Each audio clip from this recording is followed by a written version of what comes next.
오늘 메시지는 우리에게서 영혼 구원의 역사가 그친다면 이라는 새로운 메시지입니다. 오늘 말씀 중에는 예민한 문제들도 등장하기 때문에 혹시 말씀을 듣는 중에 불편해할 일들도 있을 것이라고 생각을 합니다. 그러나 양해하고 들으시기를 바랍니다. 예민한 문제에서 제가 어느 한 편을 들기 위해서가 아니라 하나님의 뜻을 말씀드리기 위해서 말씀을 드립니다. 그러므로 여러분도 예민하다 해서 무조건 한 편에 드는 이런 마음을 내려놓고 하나님의 뜻이 어디 있는지를 한번 생각해보는 시간이 될 수 있기를 바랍니다.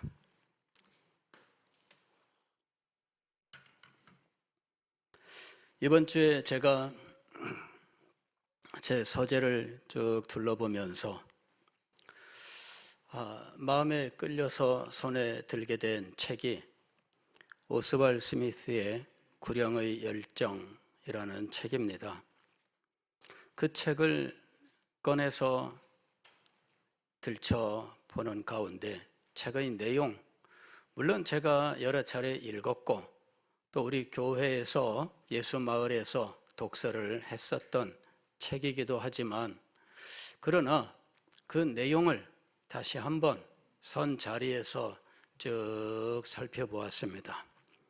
그랬더니 이 오스왈 스미스 목사님이 역사 속의 부흥을 예로 들면서 부흥은 영혼 구원을 위한 하나님의 방법이라고 이야기합니다. 그리고 하나님께서 부흥을 위하여 성령을 부으신다라고 말씀합니다. 그래서 성령의 부으심, 이것에 대해서 말씀을 하고 있어요. 두 번째로는 전도에 대해서 말씀하는데, 전도는 영혼 구원을 위한 인간의 방법이다라고 이야기합니다. 물론 이 전도를 위해서 전도 집회 혹은 부흥회, 무슨 또 이 영적 대각성, 여러 가지 이름을 붙여서 전도 활동을 합니다. 그러나 이름 때문에 부흥회가 되는 것은 아닙니다. 즉 미국에서 리바이벌 미팅이라고 하는 이 부흥회라고 하는 것이 이 18세기 후반부터 말부터 이루 나타났지만, 그리고 19세기 동안에 리바이벌 미팅이 많이 이루어졌고 또 20세기에 와서 리바이벌 미팅이라고 하는 조직적인 전도 집회가 이루어졌고, 이 전도 집회의 끝판왕이라고 할 수 있는 분은 빌리 그레함입니다. 그런데 그렇다고 해서 이것이 부흥회가 부흥이 되는 것은 아니다라고 이야기합니다. 부흥, 이것은 하나님의 영혼 구원의 역사다라고 이야기합니다. 그리고 하나님이 영혼을 위한 이 열정을 가지고 계시므로 우리들도 역시 영혼 구원의 열정을 가지고 영혼 구원을 위하여 힘쓰는 것이 마땅하다라는 것입니다. 오스왈 스미스 목사는 20세 초반에 그는 성령의 압도적인 은혜를 받으면서 그 일기장에 이렇게 씁니다. 오늘 부흥을 맛보았다. 내게 부흥이 임했다. 오랫동안 기도하던 부흥이 내게 임했다라고 이야기합니다. 그런데 그 부흥이 임했다는 말이 실상은 성령이 임했다는 말이었어요. 성령이 임하였고 마음이 뜨거워졌습니다. 그는 자기가 기도하며 읽고 묵상했었던 그 모든 일들이 마음속에서 새롭게 찬란하게 영광스럽게 나타나는 것을 경험했던 것이죠. 저는 이 잠깐 동안에 책을 쭉 둘러보고 영혼 구원에 대해서 새롭게 마음에 어떤 도전이 일어났습니다. 그러면서 제가 이 문제를 더 알아볼 수 있는 자료가 있는가 하고 제 서재를 한번 둘러봤습니다. 그랬더니 제 서재에 좀 심각한 불균형이 있다는 것이 느껴졌어요.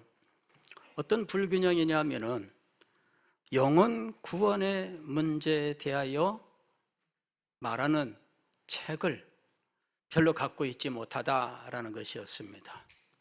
제가 이 책을 많이 가지고 있습니다만은 그 책들이 주로 신학적인 것들이었다는 거죠. 그래서 영혼 구원에 대하여 내가 그렇게 마음을 쓰지 못했던 것은 이 서재 구성에 있어서 불균형이 심각해 있었기 때문이구나. 아니, 이 오스왈드 스미스가 영혼 구원에 도전을 받았던 책이라고 말하는 몇 권의 책들이 있는데 그 책들을 제가 가지고 있고 제가 다 읽기도 하기는 했습니다. 조셉 얼라인의 천국의 초대, 리차드 박스터의 회심, 이런 책들도 이 오스왈드 스미스가 읽고 도전받고 기도하고 평생 붙들고 사역했었던 책이에요. 그러나 제가 그 책을 대하는 자세가 이분하고 달랐던 거죠. 저는 이것을 신학적인 차원에서 접근을 해서 보았던 겁니다. 물론 100% 그렇게 말할 수는 없겠죠. 그러나 그 주된 동기와 그리고 목적이 신학적이었다는 겁니다. 그런데 이것이 영혼 구원을 위한 하나님의 심정을 그대로 표현하고 있으며 그 하나님의 심정을 마음에 받아 기도하고 영혼 구원을 위하여 힘썼던 사람하고 비교할 때 저는 똑같은 책을 대했다 할지라도 저의 성향이 그분하고 너무나 달랐습니다. 저의 관심을 오각형으로 그림을 그린다면 오각형이 되지 않고 한쪽으로 완전히 쏠려 있는 이런 모양이 될 겁니다. 신학적으로 과도하게 찌그러져 있는 모양이 될 것이다.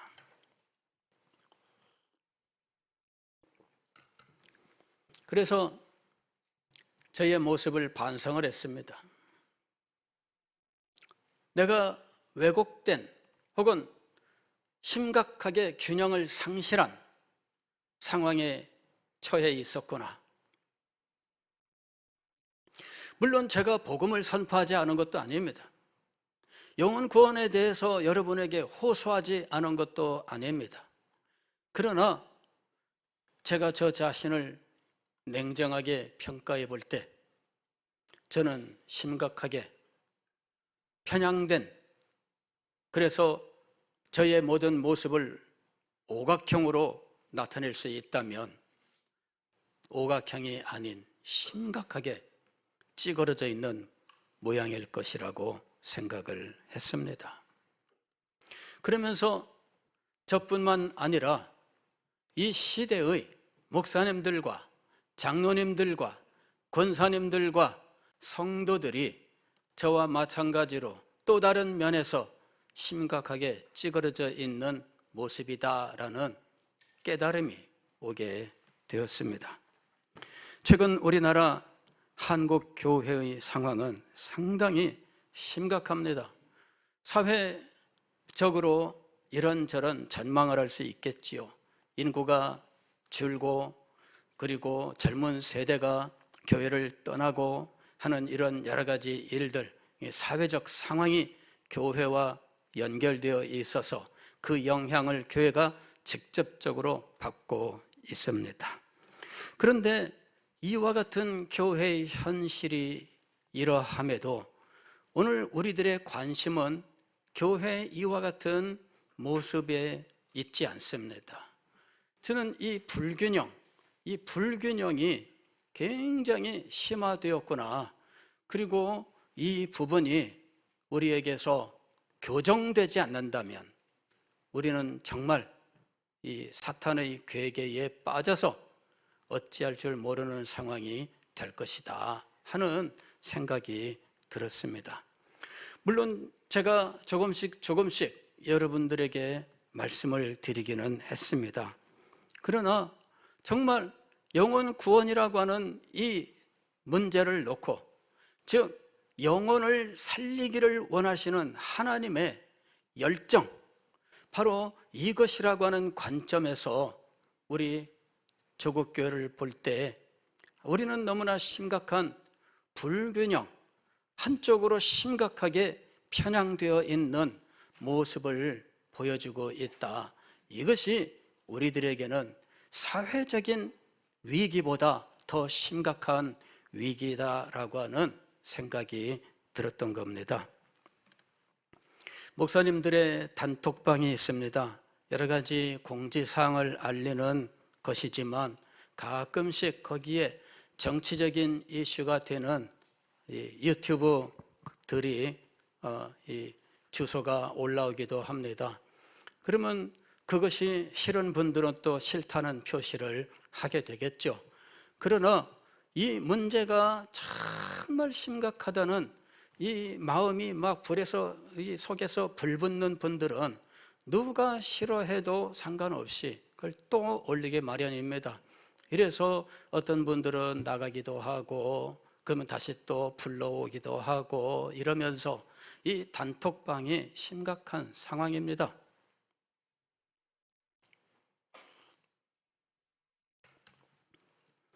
목사님들의 SNS도 평탄하지 않아요. 어떤 분은 자기의 페이스북에다가 글을 썼습니다. 계엄을 찬성하는 목사들하고는 교제 금지한다.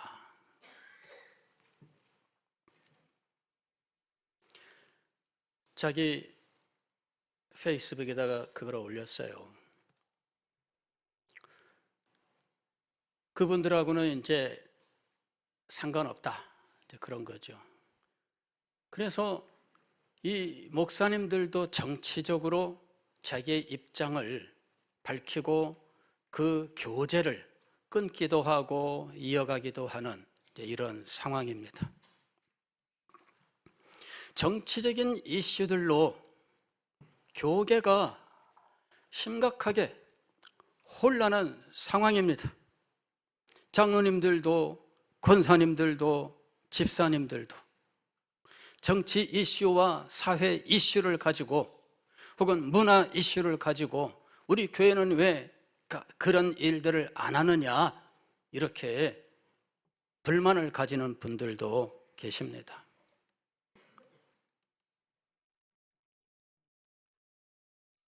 여러분, 예민한 문제를 말씀드린다고 말씀을 드렸습니다. 불편하시더라도 들을 수 있어야 됩니다.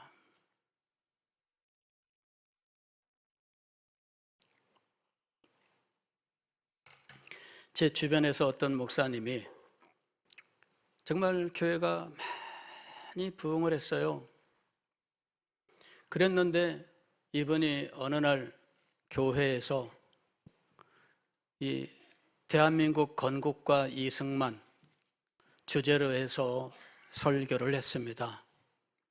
그랬더니 반발하는 성도들이 막 반발을 하고 교회를 떠나갔는데, 비교적 젊은 분들이 많이 오는 교회였는데 이분들이 막 교회를 떠나기 시작을 했습니다. 그래서 교회가 절반으로 줄어들었어요. 그리고 여러 해가 지났지만 회복이 되지 않습니다. 잘 나가던 교회입니다. 승승장구하던 곳입니다. 그런데 이 정치적인 문제가 그만 교회를 반토막 내는 상황이 된 거예요. 최근에 제 주변에서 어떤 목사님이 또 이 문제를 가지고 설교를 했습니다. 장로님 중에 한 분이 난 교회 안 나옵니다. 그리고 그런 교회를 안 나온다고 그만 떠났습니다. 그래, 이 장로님을 설득하는 과정에서 목사님이 그러면은 내가 그냥 은퇴하겠노라 해가지고 조기 은퇴 결정을 했다고 합니다. 자, 이 문제들은 지금 우리 교회를 정말 심각하게 만드는 이슈가 되어 있습니다. 정치가 그냥 정치가 아닙니다. 교회가 지금 그 소용돌이 속에 끌려 들어가서 그 속에서 헤어나오지 못하고 있는 상황입니다. 어떻게 이런 상황까지 가게 되었을까? 저는 여기에서 사탄의 거대한 괴계를 보는 것입니다. 사탄은 이 세상에서 자기의 뜻을 펼칩니다. 하나님을 배반하고 이 땅을 자기의 곳으로 삼고자 하는 사탄의 사기, 즉 그의 거짓말, 이 거대한 거짓말의 망이 사람들의 사고 속에 자리 잡습니다. 상념을 집어넣으면 그것을 붙들고 사람들은 하루에 10만 번의 생각을 통해서 이것을 재생시키고 그리하여 점점점 키워나갑니다. 그리고 자기 속에서 확신을 갖게 되고 이 확신을 가지고 다투게 되는데 교회 안에서 이 작전이 크게 성공하고 있는 것입니다. 우리들의 관심이 어디에 있는가? 우리들이 가슴 아파하는 문제가 어디에 있는가? 가슴이 불타오르는 문제가 어디에 있는가? 한번 생각을 해보세요. 모든 문제 여러분들이 정치라고 생각한다면 여러분들은 심각하게 사탄의 올무에 빠져 있는 거예요. 이 시대의 진짜 중요한 문제는 무엇일까요? 정치입니다. 그러면 여러분 사탄의 올무에 잡힌 겁니다.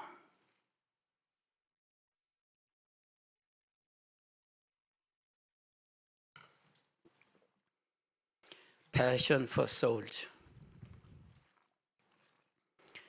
영혼을 향한 하나님의 열정이 있습니다. 근데 우리는 이것을 다 잊어버렸어요. 저도 잊어버렸습니다. 해야 될 일들 물론 많습니다. 다 시급하게 보입니다. 그러나 그 모든 일들은 무엇을 위한 것이어야 할까요? 영혼을 위한 것이어야 합니다. 하나님께서 영혼을 위한 열정을 가지셨기 때문에 우리가 하나님께 부르심을 받은 겁니다. 하나님께서 영혼을 향한 열정을 가지고 이 땅에 교회를 세워 놓으신 겁니다. 그리고 우리에게 이 사명을 허락해 주셨던 것입니다. 그러나 우리들의 관심은 어디로 가 있습니까? 심각하게 지금 다른 곳으로 쏠려가면서 하나님의 그 뜻과는 상관없는 곳으로 가고 있지는 않은지 한번 생각해 보아야 하는 것입니다. 2024년 우리 교회는 유아 세례를 한 명도 베풀지 못했습니다. 그냥 교회의 아이들이 태어나지 않으니까 끝. 그러면 안 되잖아요. 마음속에 있는 어떤 하나님께 대한 죄송함,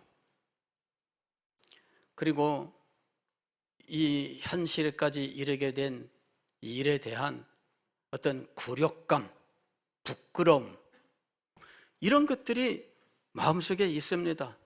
그렇다고 이것을 누구에게 말하겠습니까? 이번에는 유아 세례가 없습니다. 이렇게 말씀을 드리고 그 다음에는 다른 말을 하기가 어렵습니다. 그러나 여러분 마음속에는 그에 대한 애통함이 있습니다. 새 생명의 탄생, 육신의 탄생도 없습니다. 이제는 영적인 탄생도 볼 수 없습니다.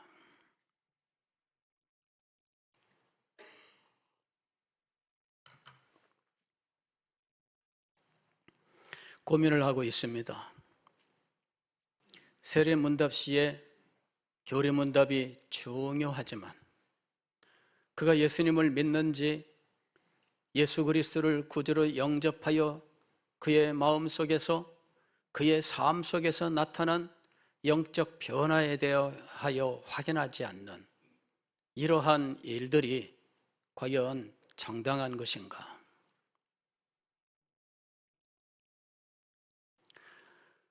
새롭게 전도되어 오는 청소년들은 없고 유아 세례를 받은 청소년들이 있는데 유아 세례를 받은 청소년들은 새삼스럽게 예수 믿느냐 구원받았느냐 이런 도전을 받지 않고 그냥 어떻게든 교리 대답을 띄엄띄엄 하고 모르면 가르쳐주고 입교하는 이런 현실을 그냥 넘어가야 될 것인가?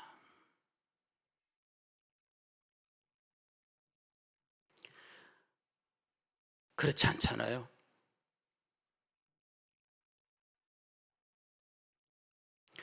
교회가 새롭게 되어야 됩니다.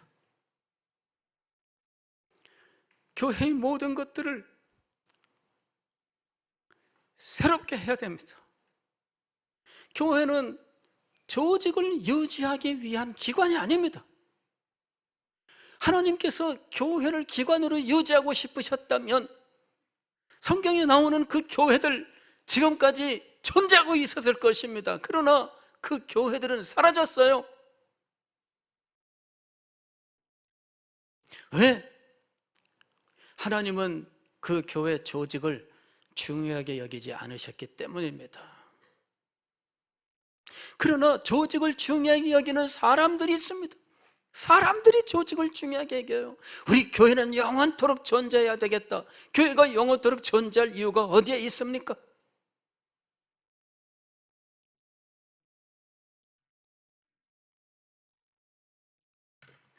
우리 교회가 75주년을 지냈습니다. 이제 금년에 76주년으로 넘어오는데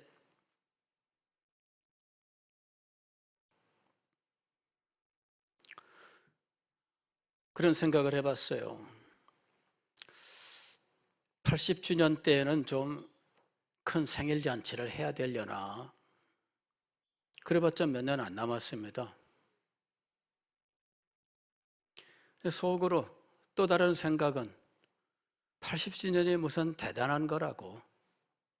100주년은 해야지. 100주년 때는 제가 없는데. 예. 여기 계신 분들은 100주년 다 맞이하시길 바랍니다. 예. 앞으로 25년 후입니다.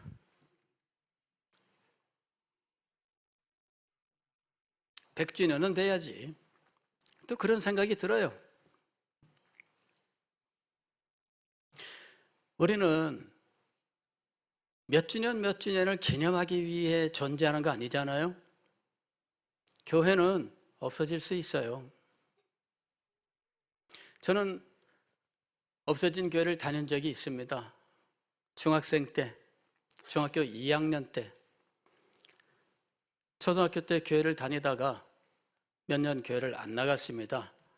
이사하고 하는 와중에 교회를 떠나게 되었는데 새로운 곳에서 연결이 안 됐습니다. 중학교에 들어갔는데 친구가 교회 가자, 교회 가자. 또 다른 친구가 교회 가라, 교회 가라. 자기 교회에 문학의 밤 초청도 하고 전도 집회에도 초청하고 이래서 교회에 가끔씩 발을 들였습니다.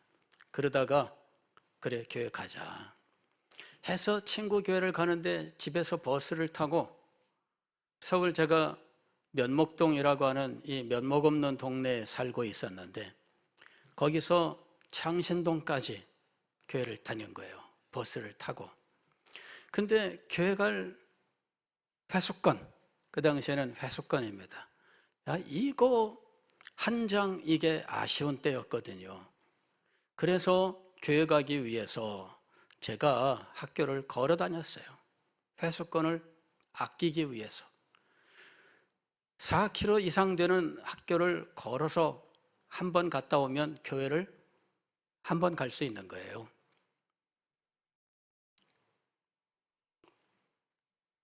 제가 교회 갈 교통비 마련을 위해서라도 학교를 걸어 다녔습니다.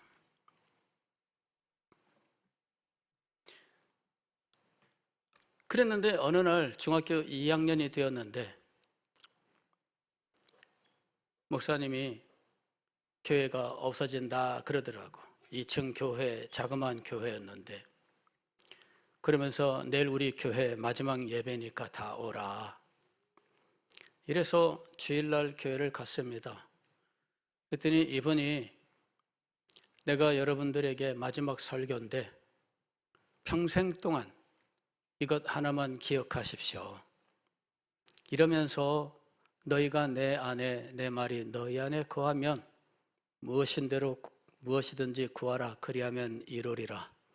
너희가 내 안에 내 말이 너희 안에, 이 말이 무슨 의미인지 이러면서 그 주일 예배 시간에 그리스도와의 연합에 대하여 평생 동안 잊지 마시라 이러면서 그 설교를 했어요.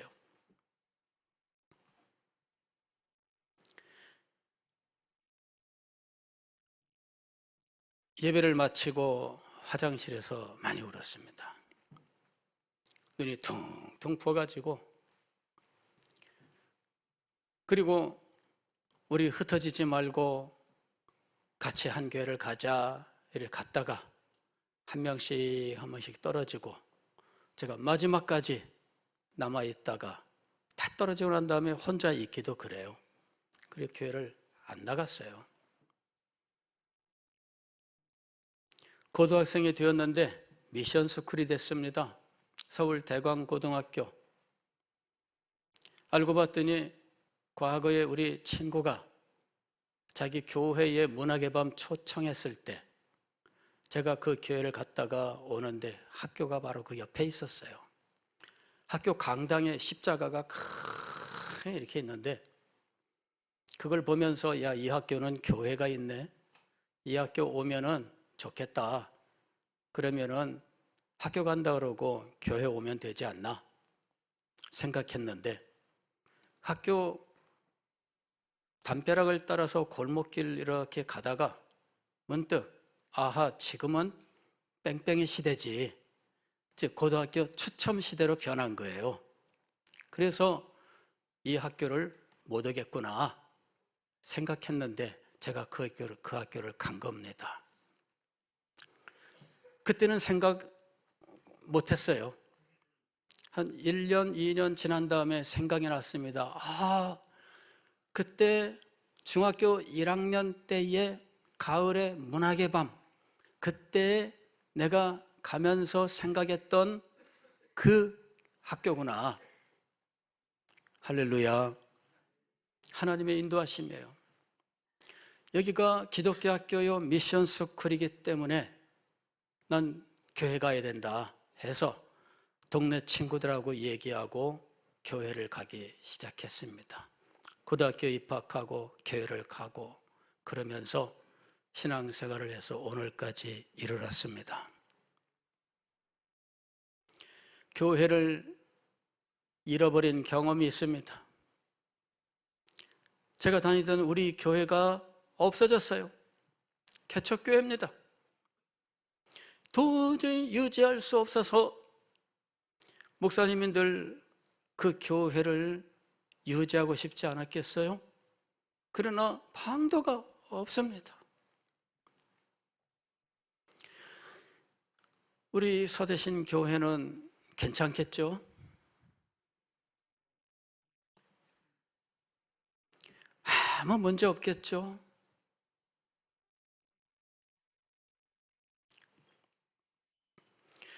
교회가 없어진 경험을 가진 사람은 무서워합니다.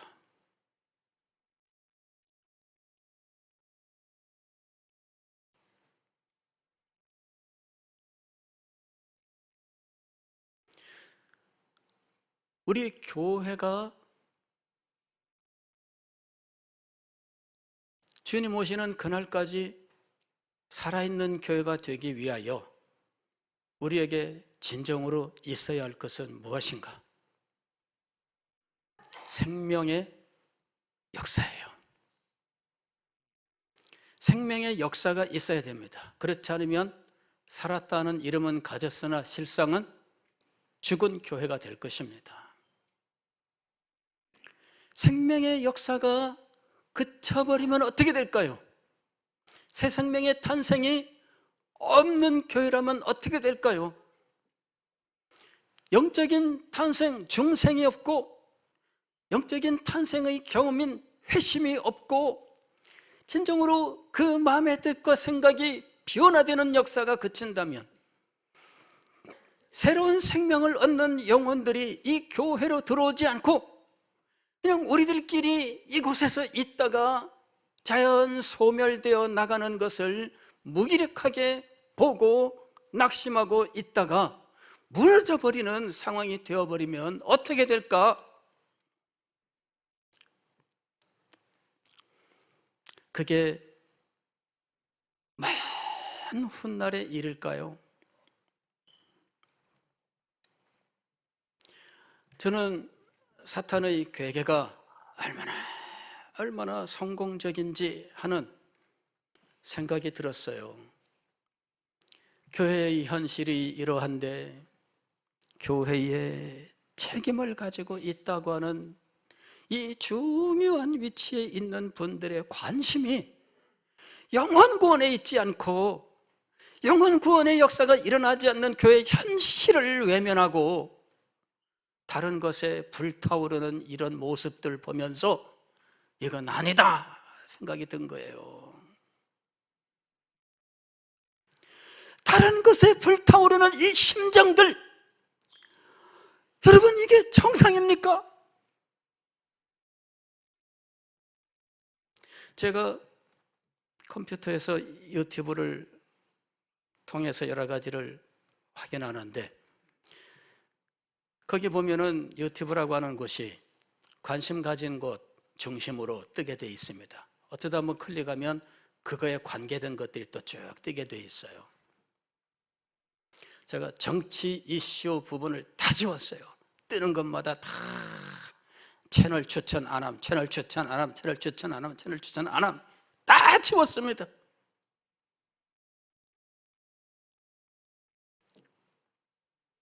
정치적으로 어떤 견해를 가졌든 영혼 구원의 문제로 가슴이 아프고 뜨거워지지 않고 이 정치적인 이슈로 가슴이 뜨거워지고 이것 때문에 잠 못 이루는 이런 상황이 되고 모든 목사들아 정신 차려라, 정치적으로 정신 차려라 이러는 심정이 된다면 이거는 지금 문제라는 겁니다. 우리가 정치를 떠나 살 수 없습니다. 우리가 정치적 견해가 없을 수 없습니다. 그러나 우리에게 교회의 중직자들에게 있어서 최대의 관심은 무엇이며 제대로 가슴 아파야 되는 문제가 무엇입니까?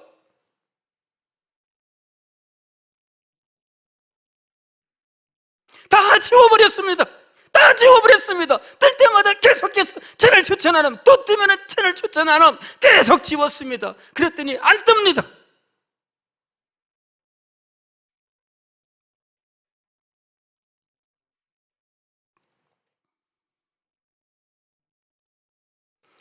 사탄의 괴계가 성공하고 있습니다.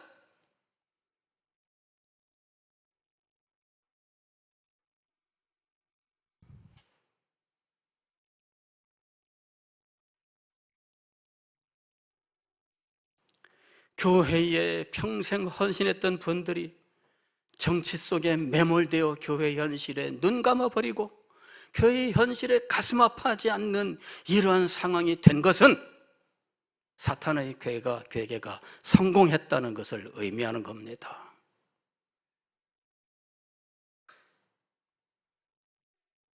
정치적인 입장을 버리라는 이야기가 아닙니다. 그 견해를 바꾸라는 이야기가 아닙니다. 다만 여러분의 마음을 불타게 만들고 가슴 아프게 만드는 것이 무엇이냐는 이야기입니다.